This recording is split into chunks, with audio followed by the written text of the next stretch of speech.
Dun dun dun dun dun. Hello. Oh, I have a sleepy buddy. Sorry. And welcome to Stasis Pod, the Transformers Cyberverse podcast. I'm Rob. I'm Jen. And I live my life a quarter mile at a time, family. I'm David. That's right. Charlie Sheen and Natasha Kinski in Terminal Velocity. Has anybody seen the movie Terminal Velocity? I don't think so. No, I haven't.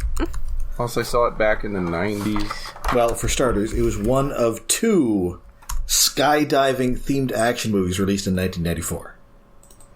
The other was Point Break? No.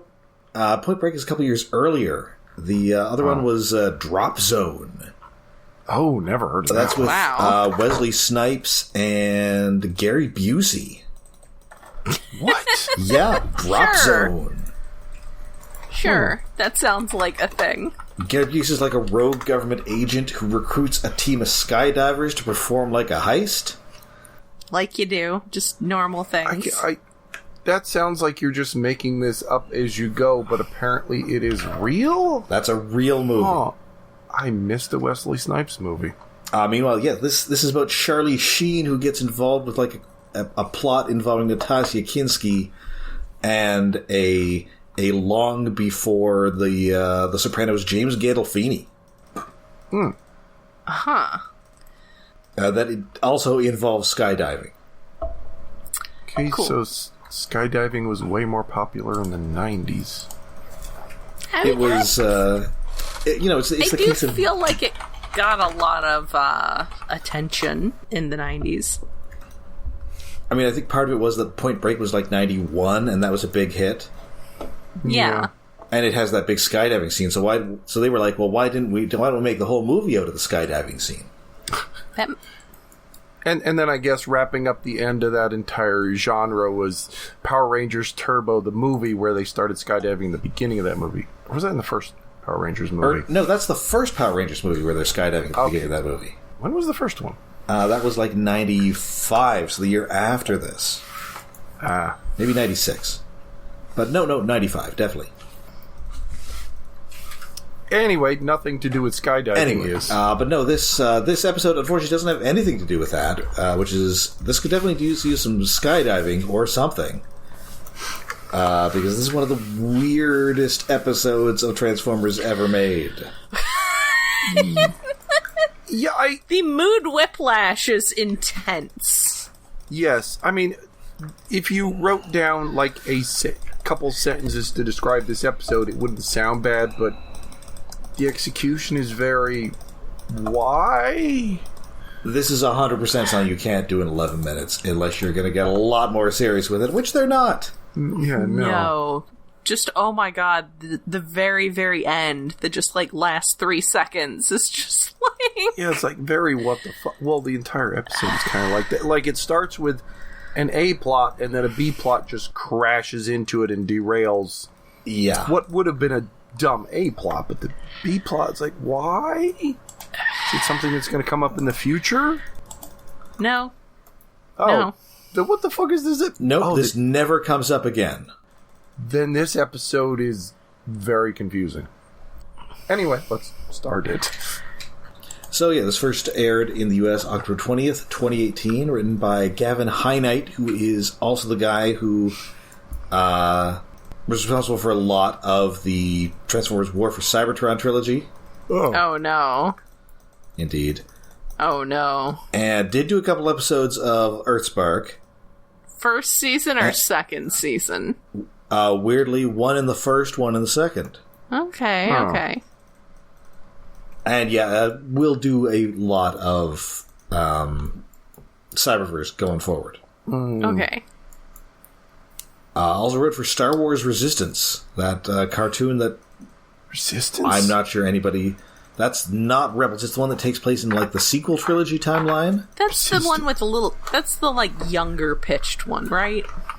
Not the, like, younger pitched one. I think this is pitched like Well, the no, same not audience. Young Jedi Adventures, which is for literal, Right. like, preschool children. But Yeah, I assume this was pitched at, like, the same sort of Clone Wars, Rebels type audience. Is that the one about the racing spaceships? That's the one. Okay, yeah, I saw like an episode and was like, eh. Ship designs are neat. And kind of like the aesthetic of the rest of the show.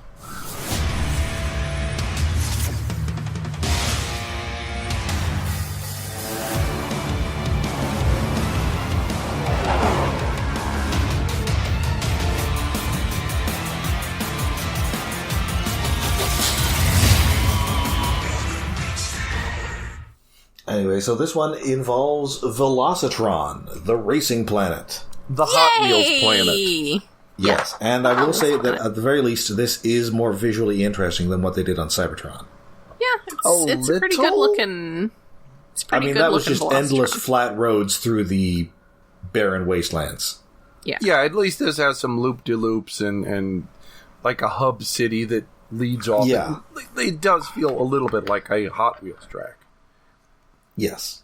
Not a lot of variety, but you're not going to get that in 10 minutes of episode anyway. No, especially with the other plot they've got to go with here. Yeah. Not with the budget that they have for models. Also that. So Bumblebee, he decides to try and dig into his own memories to see if he can figure out what's going on. So he remembers that one day he went to Velocitron, the Fast and Furious planet, where we may or may not be racing for pink slips here. Possibly also, if things had gone differently, we maybe would have taken on a gang that is stealing whatever the Cybertronian equivalent of VCR DVD player combos are. I mean, none of this really works, because, like, you can't have pink slips for cars since you are your car. And what is the equivalent of, I guess, some electronic parts you could sell? Or maybe, like, your parts, like, if you've got, like racing add-ons, like spoilers, upgrades, or, like, whatever the Transformers equivalent of hitting the nitrous is. Also, it is probably worth noting that Bumblebee is, like, I'm just gonna say injecting and use the IDW Nemosurgery terminology, but he's doing this unsupervised, which is part of how he ends up in some pretty dark parts of his memories. Cause, this is why Leonardo DiCaprio had like a whole crew in Inception. You can't just go in there on your own. No, you really want to be careful. Otherwise, you end up in the cell. Do you want to end up in the cell? No, no one wants to end up in the cell. Well, D'Onofrio's there, and you can say hi, but it's really creepy, D'Onofrio, so... He's, like, eating people in that. I don't know what's going on. Yeah. Anyway. So, yeah, he meets his old pal. He's heading to... he's taking a vacation with his pal Hot Rod. Himbo party! That's right. Meet up with his pal Blur on Velocitron, who... this guy isn't even trying for a Machida here. No. All of them sound the same, honestly. All three of them sound the same. Kinda, yeah. It's just young guy voice. It's himbo voice. Yeah. All of them have himbo voice. It's fine for Hot Rod. It's not a problem there. Somebody's got, okay, maybe nobody is going to go full Micro Machines, but somebody who speaks a little quickly. Yes. Yeah. Or at least to ramp it up a little. Get somebody from Jersey. Blur does ask Hot Rod if the flames make him go faster. I did get a laugh out of that. Or just speed up the audio of the Blur guy. Just like to 1.25. Right, like he's a boring podcast or something. Yeah. Yeah, but like I do sort of like Hot Rod and Blur sassing each other about the flames and how fast can you go. It's almost like they're flirting aggressively. Just their immediate aggressive sexual tension. It's pretty good stuff. It disappears for the rest of the episode, but it's a good start. Yes. I'm there for it. And unfortunately, also arriving through the Space Bridge Network is a guy who is definitely the zombie bite victim who doesn't tell you that he was bitten by a zombie. Yeah, who's like evil Wheeljack model. Like, has Wheeljack even shown up in the show yet? Yes, he has. Oh, okay. Remember that episode where they're in the Ark and they're fighting like bugs or something? Oh, right. Yeah. Yeah, that's why. There were a bunch of models in that episode. But yeah, he's not slice colored. He's very Decepticon-y themed. There's a lot of purple going on and yeah, so I don't think they ever bring up whether he's like a deliberate Decepticon agent or just an unwitting Typhoid Mary here. It does sort of feel like more he's just a Typhoid Mary carrying stuff and he's real nervous. Yeah. I mean, I did feel like the way he's carrying stuff, I was like, is that, where the problem is coming from is the thing he's carrying, but then I remember it's a vacation planet, so that's probably just, like, his luggage. Yes. Yeah, also, like, when he drops one of them and picks it back up, his hands are a little rusty looking. Well, a little dirty looking, which could be rust.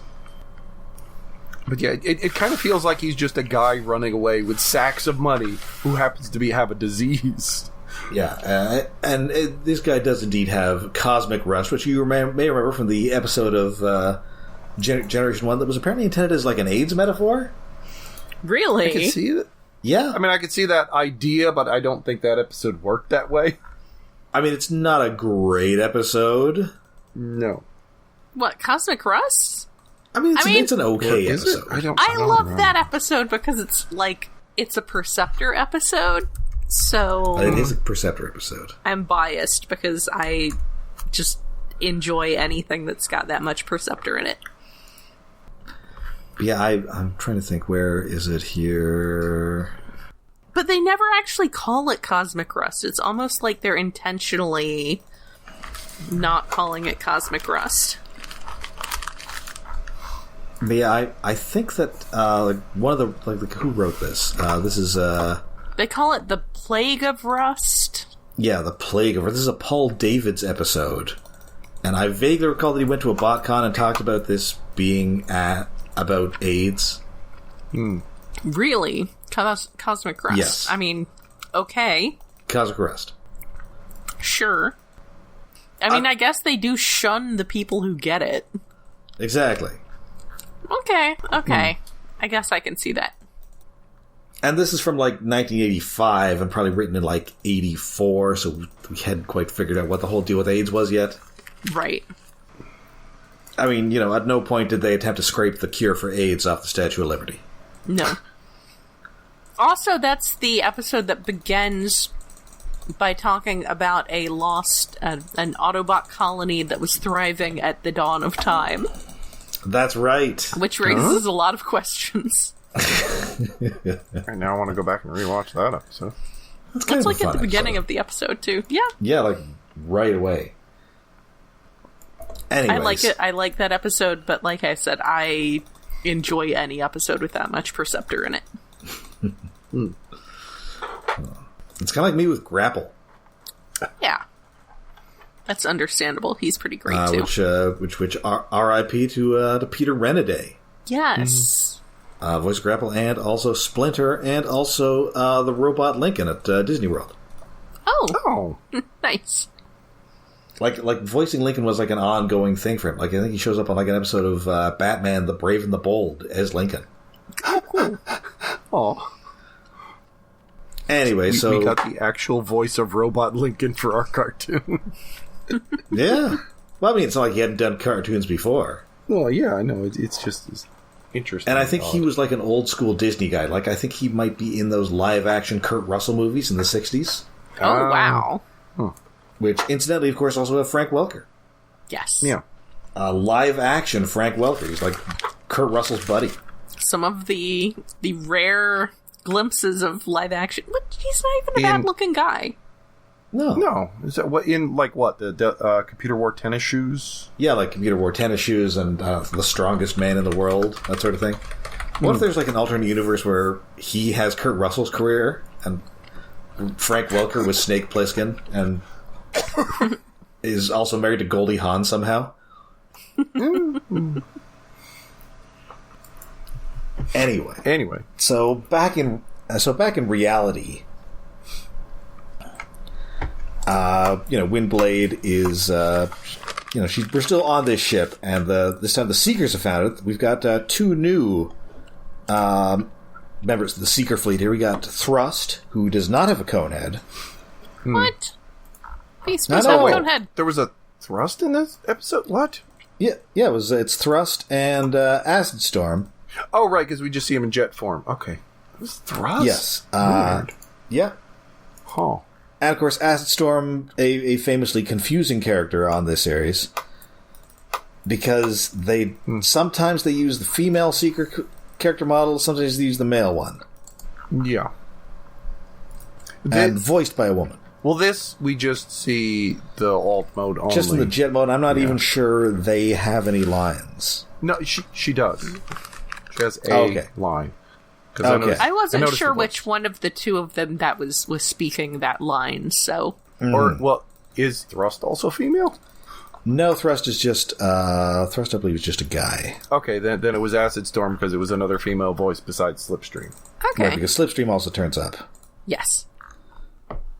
And yeah, Thrust voiced by a guy dude named Tomas. Okay. Tomas Vergadula. Oh, that's a neat name. Oh, Tomas without an H. Anyway, so I guess because of the production's, let's say, lack of eye to detail, some Storm would use two different character models, and they just decided behind the scenes that the character is just gender fluid, which is, important representation, but I would prefer if it had been planned ahead and not just because... Yeah, because of animation errors. These guys can't tell one character model from another. We've done more things because of animation errors. I'm fine. It would have been nice if it was planned, but I like it. Shout out to the female-voiced, gender-fluid people, but yeah, it would be nice if they did that on purpose. Yes. And so, she's flying around trying to fight these guys. Slipstream is also there. And we cut back to the past of Velocitron. They're racing around, but then eventually they come to a portion that is closed off, that of course Blur knew about, but Hot Rod and B do not. And so Hot Rod is not thrilled. But, Blur also, has to quickly stop there. It's like, he doesn't pull up, knowing it's there. It feels weirdly smug, this, oh yeah, I knew that was there. It feels like bluffing. Mm-hmm. Also, when Blur is getting Hot Rod's name wrong, he calls him Hot Shot. And also Hot Dog. Man, that is the next crossovers toy I want. Transformers X Oscar Mayer, where it's a guy who turns into a Wienermobile. That would be good. It would make about as much sense as the Stranger Things one. So yeah. I just can't think of and I would want the robot mode to resemble the Tim Robinson guy in a hot dog costume from I Think You Should Leave. Yes. Yes, but no, it should have more standard robot mode, but also be able to do the hot dog costume version. That's the Gerwalker version. He's mostly hot dog. The in-between. Listen, we're all trying to figure out the guy who did this. Anyway, so before any more racing can ensue, a maintenance drone that is badly rusted crashes into the track. They have to evade it, and pretty soon the cosmic rust in the Generation 1 was pretty slow. You could build a whole episode on people having it. Yeah. And, dealing with infection and trying to find a cure and whatever. Whereas this is like Ebola. You get it and then immediately die. Yeah. Yeah, you get it and you are fucked. Sorry. Fast-moving ground effect thing. It seems... It's like Ice 9. It seems to move slower in Cybertronians than it does in inanimate ground objects. Yes. That guy walks through the space bridge and has time to go somewhere before it devours him. Mm-hmm. Whereas when the shuttle... even the shuttle, the shuttle drone thingy, it's rusty... but it crashes into the ground just immediately starts to rust. Also, I can't remember if the cosmic rust actually... I don't know if it affected non-living metal. I don't think it did, because we didn't see, the ship rusting or anything. Right. So there was, a distinction, but then also they just picked it up from some... I forget where... Man, should remember. It's a lightning bug weapon? Well, they've got... The problem with the lightning bug weapon is that the radiation it emits makes the cosmic rust spread faster.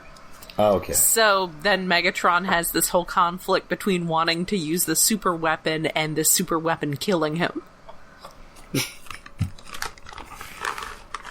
Also, Perceptor is there, and he's the best. He's so good.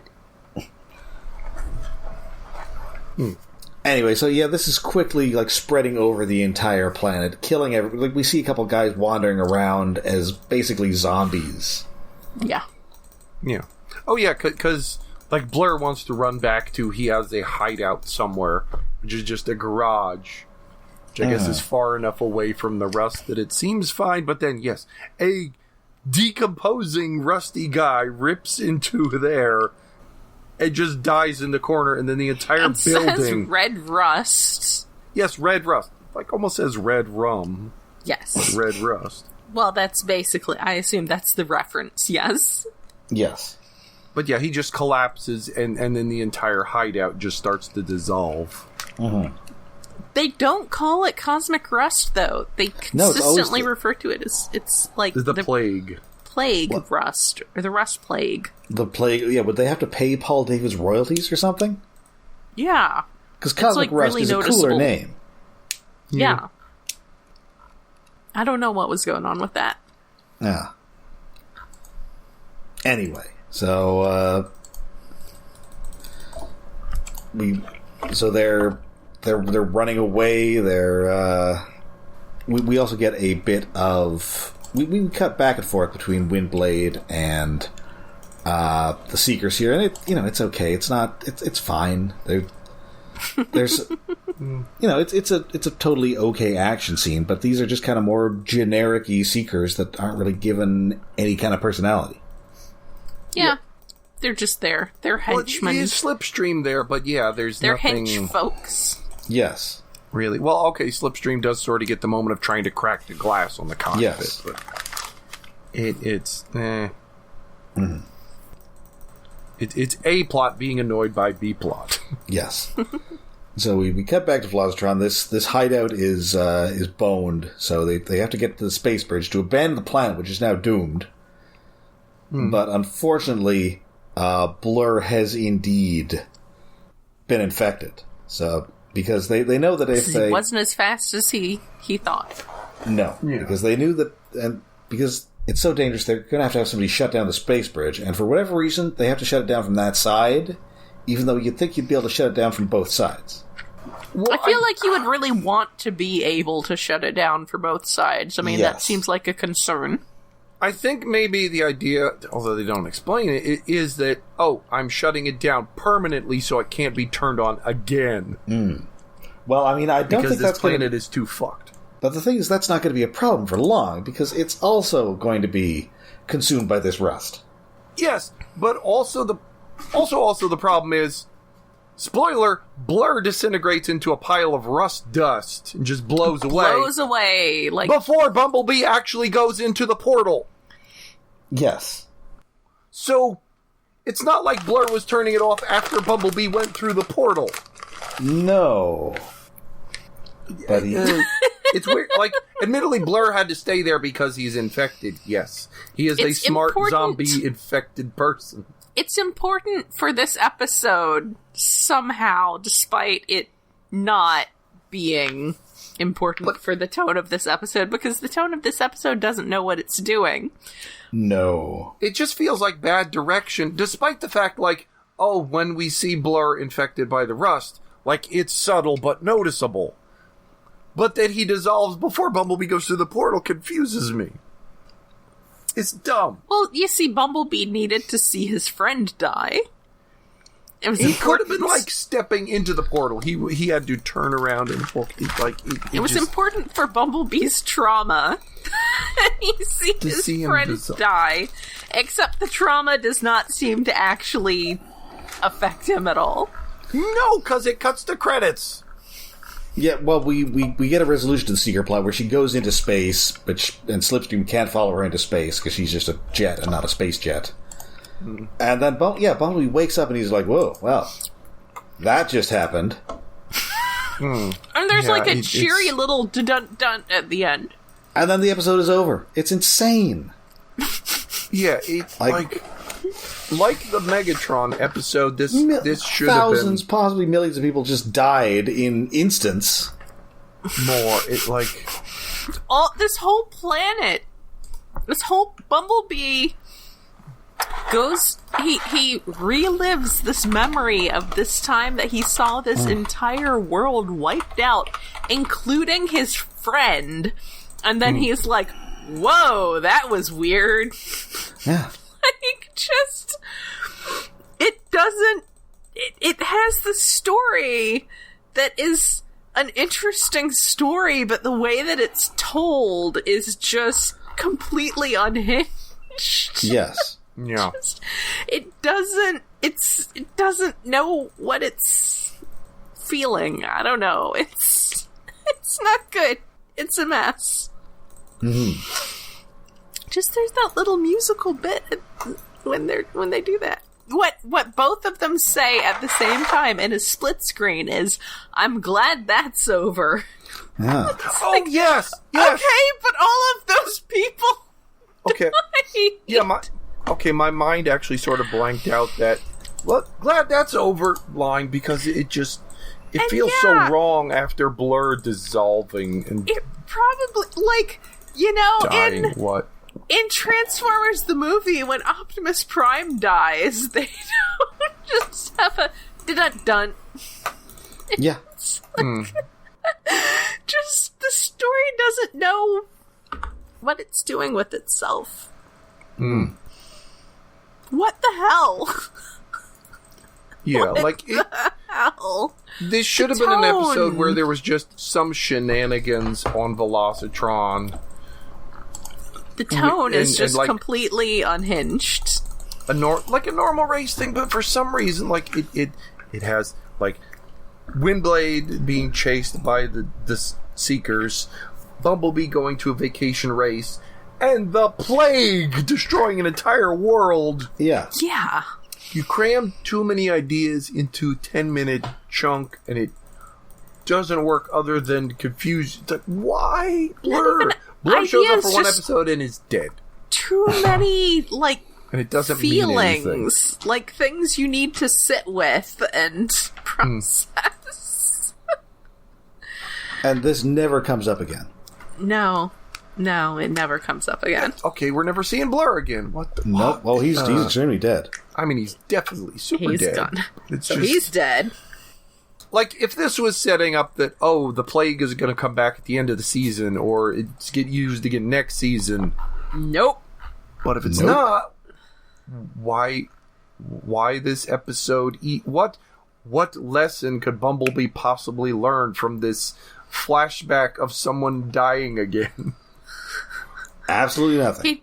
He just completely does not process anything that just this extremely traumatic event that he just remembered. I know. No processing at all. He's not okay. He's just like a broken person. He's not okay. Yeah, after this episode, it should basically be, I don't want to go back into any of my memories ever again, because holy crap. Yes. Nope, we are not acknowledging any of this. The end. All right, on to the next one. After this one, we'll never be talked of again. Yes. It's time for Shadowstriker. Yay! Not to be confused with Shadowstrikers, the one-episode cartoon based on a toy line about where the gimmick was that the parts of the vehicles were transparent. Ooh. I mean, I remember do that. like transparent things. This is from like 91 or so. It's very much like kind of a last vestige of like your Mask type cartoons. Friend of the show Monzo uploaded the whole first episode, or the whole one episode, to YouTube. Oh wait, Cool. was that one of those shows that was like supposed to be like almost a sequel to Mask, but not really? I don't think it's as much of a sequel to Mask as Vortec is. Oh, that was the one. Okay. Yeah, no, this one, it does have a villain whose whole deal is that he's always doing celebrity impressions. That's extremely 90s.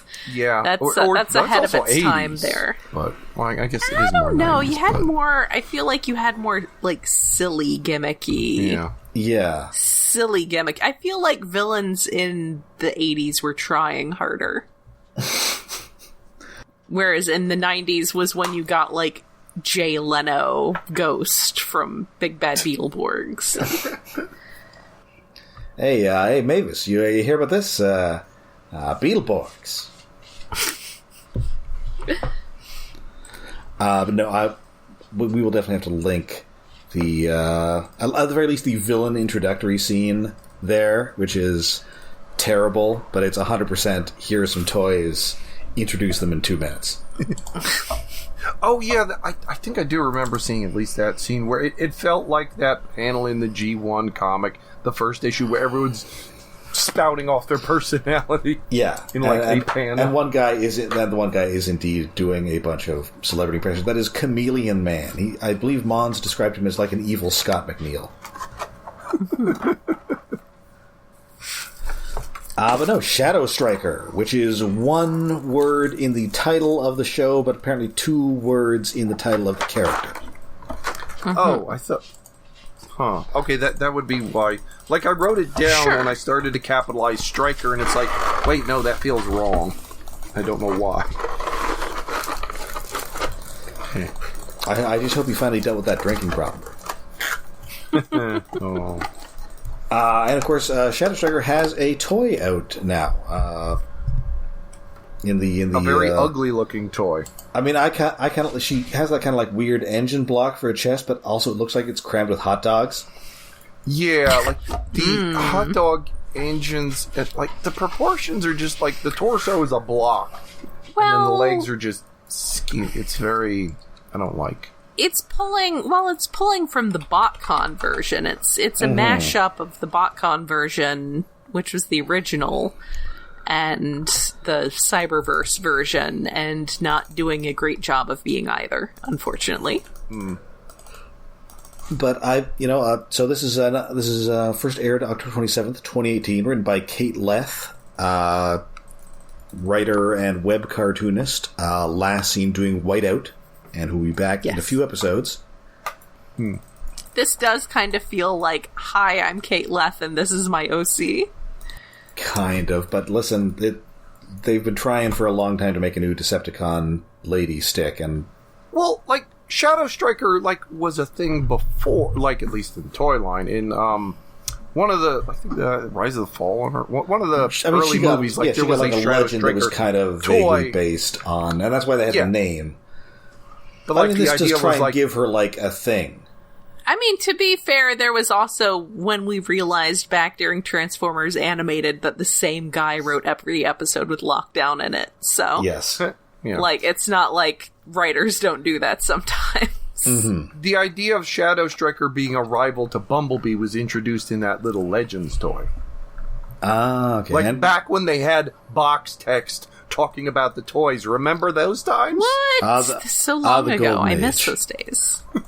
I miss those days. Yes. Yeah, that was like a recolor wheelie, and it was like cool and evil. It's like red and black. It's like red and black wheelie, yay. New character, yay. And thankfully she will be recurring throughout the entirety of the show. Yes. Well, she's appeared in 1 or 2 episodes before. Yeah, like the back. because she was in the Megatron on one and some before. Yeah, this that. is her big spotlight episode. So we're on this stolen Decepticon ship. Bee and Windblade are kind of sparring, and she's like, you were really good at fighting once. Maybe you should, try and tap into your memories and try and remember. Maybe you can remember being back when you didn't suck at fighting. Also, I also want to beat this Bumblebee up, so... Yes. She's being very relatable. So we flash back. Prime has been captured by Shadowstriker and a bunch of Seekers. And so...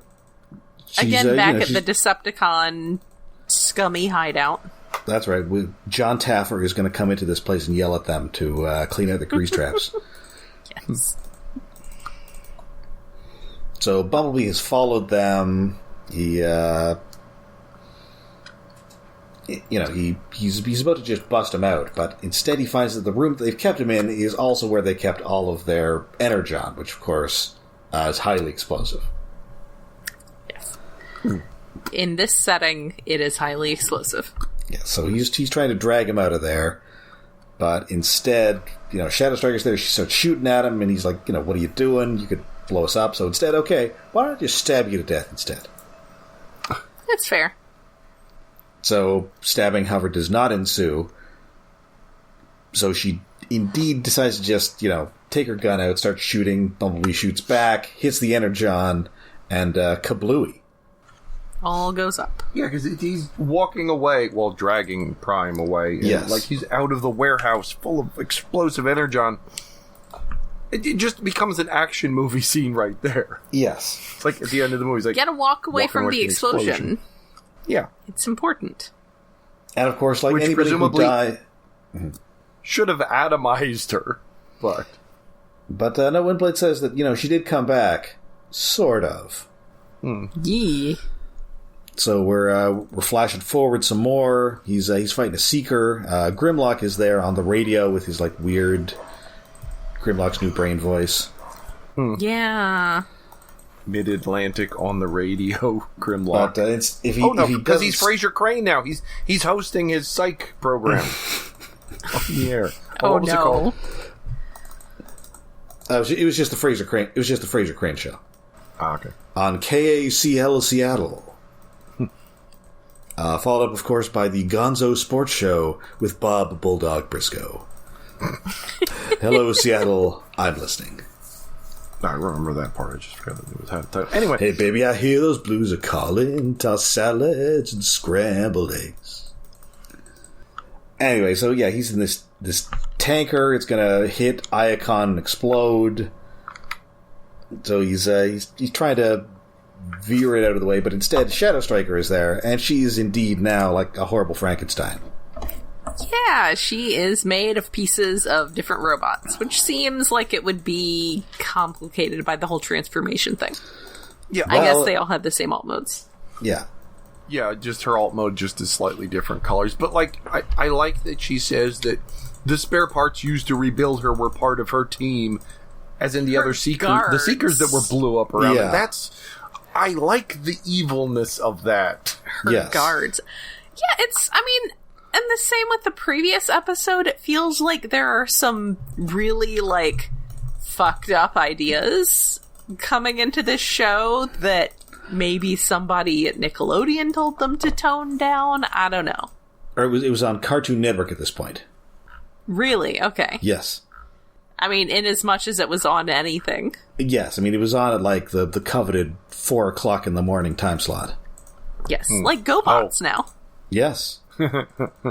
It feels like they were trying to add some IDW-ness in the background, but it doesn't work with the rest of the show that seems like it's aimed at babies. Yeah.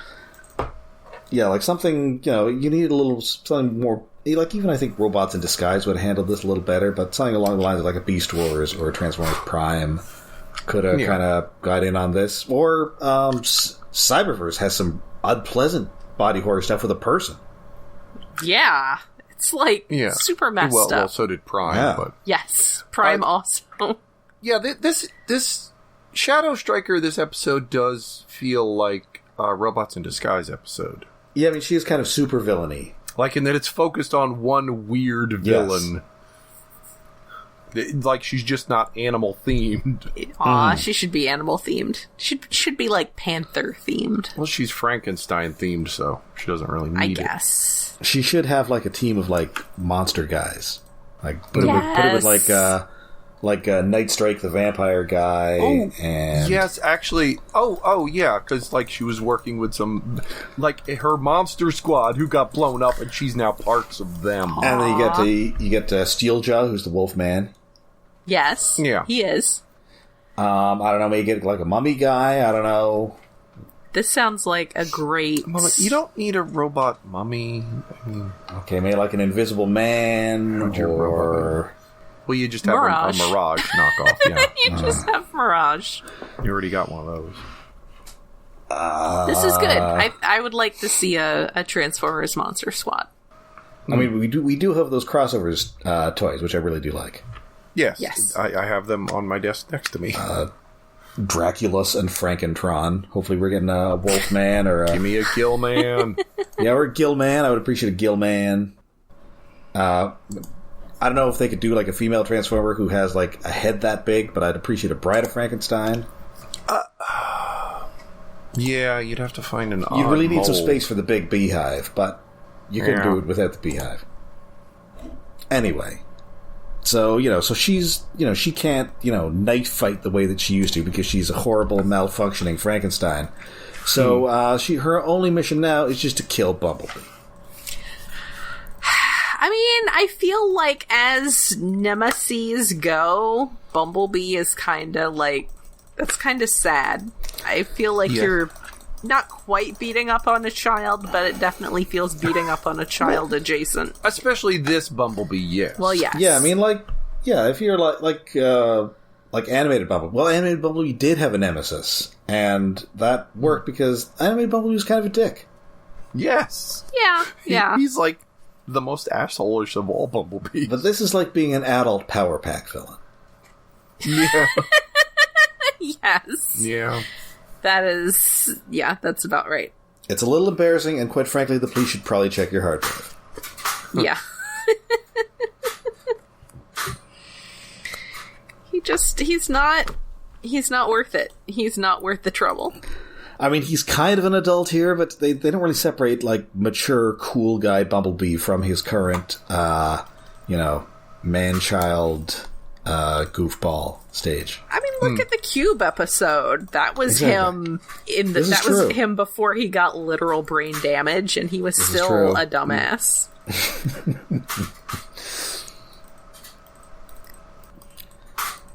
Anyway, so he's actually kind of thinking of like mercy killing her here. I think. Yeah, because he managed to get out somehow from underneath the rubble that covered there's another explosion. He kind of gets jarred loose, and he thinks of like mercy killing her here, which doesn't happen. Instead, he just lets her escape, but instead, of course, she turns on him, but then gets shot by Grimlock and just runs away to seek vengeance on him again. Some other time. Everyone asks, "You let her go? You let her go? Why?" Like, letting her live, yes, fine. You're an Autobot. That's good. She caused a ship to crash and almost destroy Iacon City. At least arrest her? Maybe they don't have proper facilities for dealing with arrests right now. Yes. I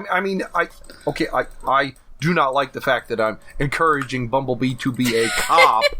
However, you don't like that you're supporting the carceral state, but... However, she tried to blow up a city. I mean, it's less that, more like a prisoner of war. Yes.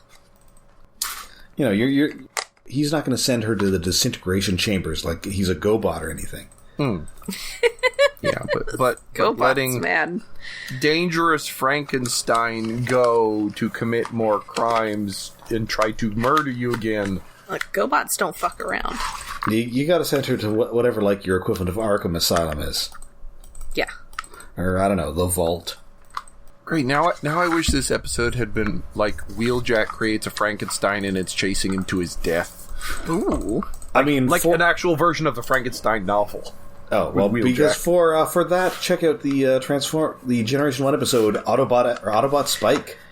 Oh my god, that episode, speaking of what the fuck were the writers doing? What the hell? What the entire hell? Emotional trauma and body horror. Oh goody. What? Listen, we put our buddy's mind into a robot and he went violently insane. No one could have guessed this. Spike is so wholesome too.